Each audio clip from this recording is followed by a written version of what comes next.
akur, sedulur, jujur, adil, makmur.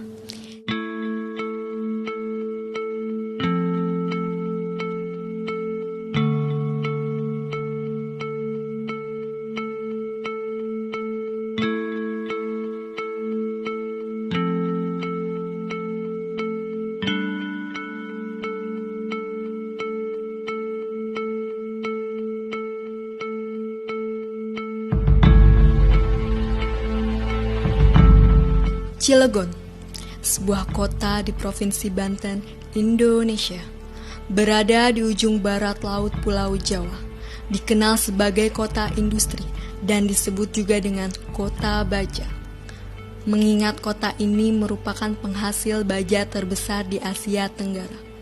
Sumber daya alam, panorama kehidupan, dan jejak-jejak sejarah masa lampau. Sebuah kisah tahun 1883, letusan Gunung Krakatau memuntahkan lava, tiupan awan panas, derita, dan kelaparan yang disertakan kesengsaraan alam.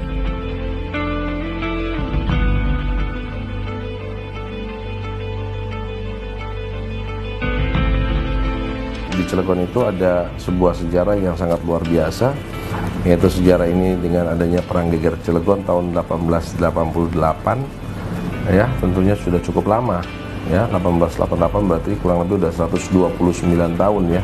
Dan dampak daripada perang ini bahwa kekompakan para kiai, para ulama, para petani artinya menjadi satu kekuatan yang dimana disebut dengan Perang Geger Cilegon. Sebetulnya awalnya penasaran aja, kenapa Cilegon itu ada istilah Geger Cilegon gitu. Jadi saya teliti. Setelah saya teliti, ternyata apa yang disebut Geger Cilegon itu adalah sebuah sejarah terbesar bangsa Indonesia yang pernah ada sepanjang pemerintahan kolonial Belanda. Gitu. Perlawanan yang terbesar itu satu-satunya. Itu hasil penelitian saya. Gitu.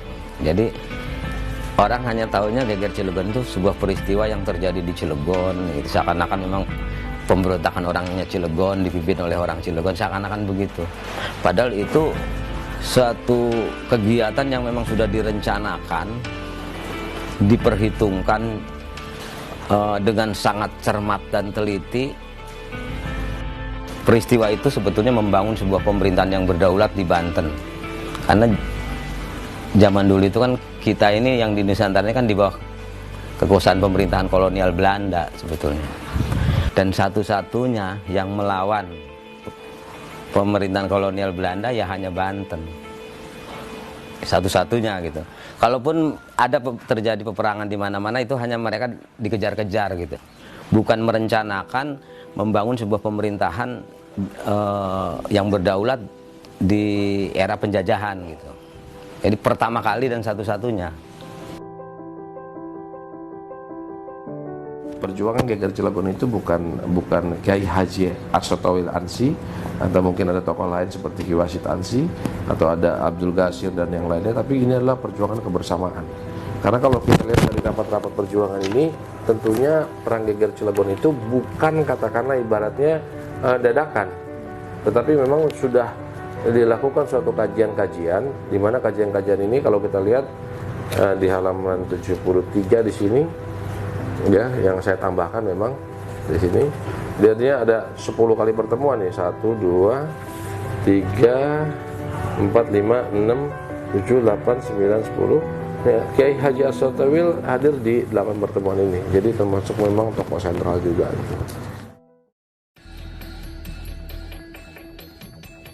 Pemerintahan kolonialisme Hindia Belanda mengancam, memerintah, dan mengambil kedamaian. Rakyat geram dengan siksaan dan paksaan, ingin membebaskan diri dari penindasan penjajahan Belanda. 1887, kesepakatan warga Banten terbentuk. Ulama sebagai komando. Pasukan bergerak atas nama semangat syahid, berjuang mencoba menghentikan penindasan.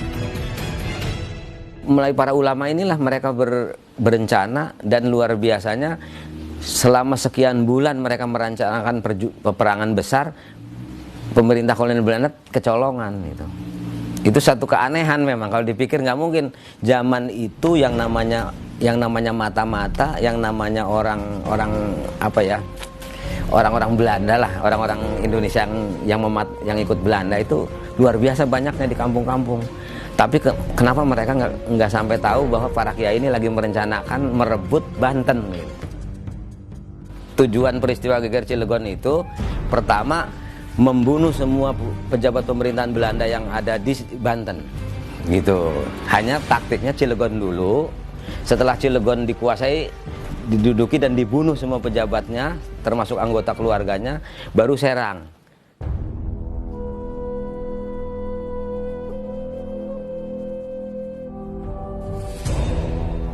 Puncak perlawanan rakyat Cilegon kepada kolonial Belanda 9 Juli 1888 dipimpin oleh Kiai Haji Washid mengilhami rakyat Cilegon yang ingin membebaskan diri dari penindasan penjajah dan melepaskan diri dari kelaparan akibat tanam paksa pada masa itu. Menggugurkan banyak nyawa, rakyat syahid sebagai pejuang, dan sebagian diasingkan untuk menciptakan kestabilan. Jadi tertangkaplah para ulama ini ya. Dari data yang saya dapat juga ada 99 di dalam beberapa buku, tapi sebetulnya ada 94 yang kita dapat dari WA Leiden. Dan pada saat itu Kiai Haji Arsatoil berumur 34 tahun ya. Beliau diasingkan ke Manado dengan beberapa rekan-rekan beliau. Nah ini juga ada yang dibuang di Tondano, ada yang di Gorontalo, ada yang di Padang, ada yang di Kupang, ya kan, Ternate, Ambonia, di Muntong gitu, Manado, ada di Fok de Cook, ada di Banda juga. Karena itu hukuman itu terbagi dari 3. Yang dijatuhi hukuman kerja paksa. Kerja paksanya itu selama 10, 15 sampai 25 tahun. Terus kalau yang 11 orang itu dijatuhi hukuman gantung. Nah, itu adanya di pegantungan.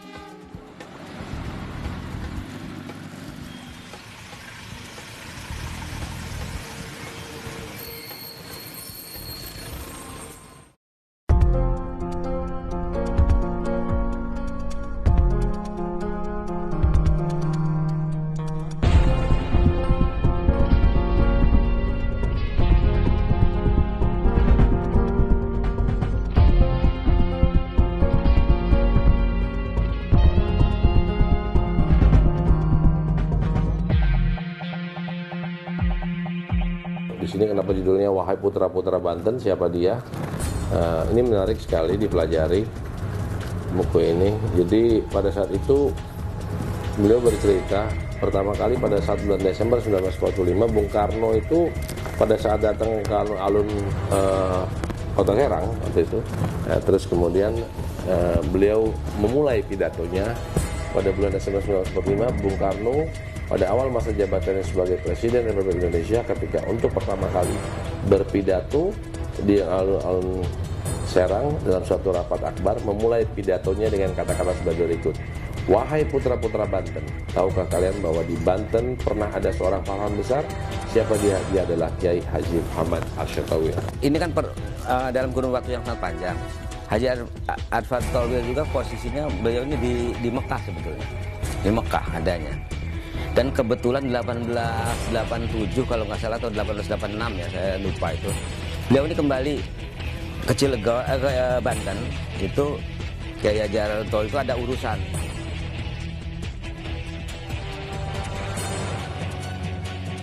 Arsatoil ini mendapat kepercayaan juga sebagai penghubung, karena mungkin karena zaman dulu orang-orang tertentu aja yang bisa percaya, bisa masuk kemana-mana gitu. Jadi semacam intelijen lah gitu. Kita agak sedikit miris karena orang Cilegon banyak yang tidak mengenal sejarah geger Cilegon.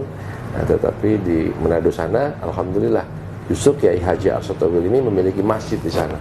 Karena pada saat pertama kali dibuang itu, beliau itu memang dipenjarakan di daerah Kema. Terus kemudian setelah penjara, beliau itu keluar, hiduplah di air Madidi. Terus kemudian beliau menikahi anak daripada pendeta, ya kan? Terus kemudian namanya dari Magdalena Runtu diganti menjadi Rohimah.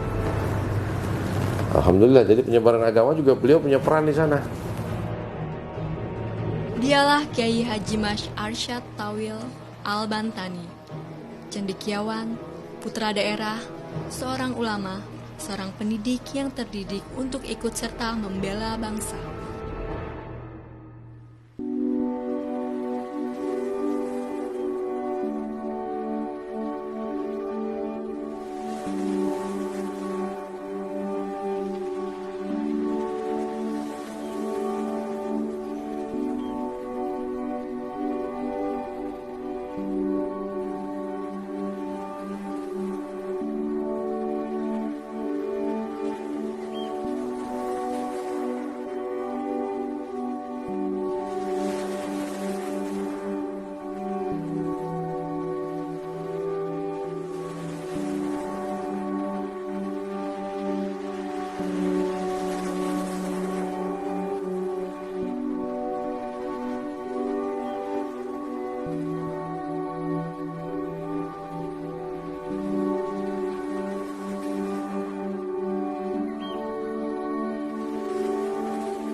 Saya sih berharap kepada regenerasi Kota Cilegon tentunya.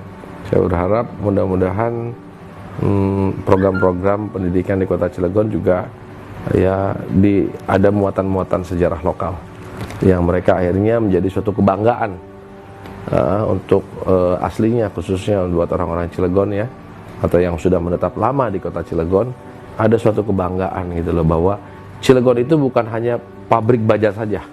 Cilegon itu bukan dikenal dengan kota santrinya saja, tapi Cilegon itu menjadi kota segudang ulama, segudang pahlawan yang memang betul-betul memperjuangkan pada saat penjajahan melawan Belanda.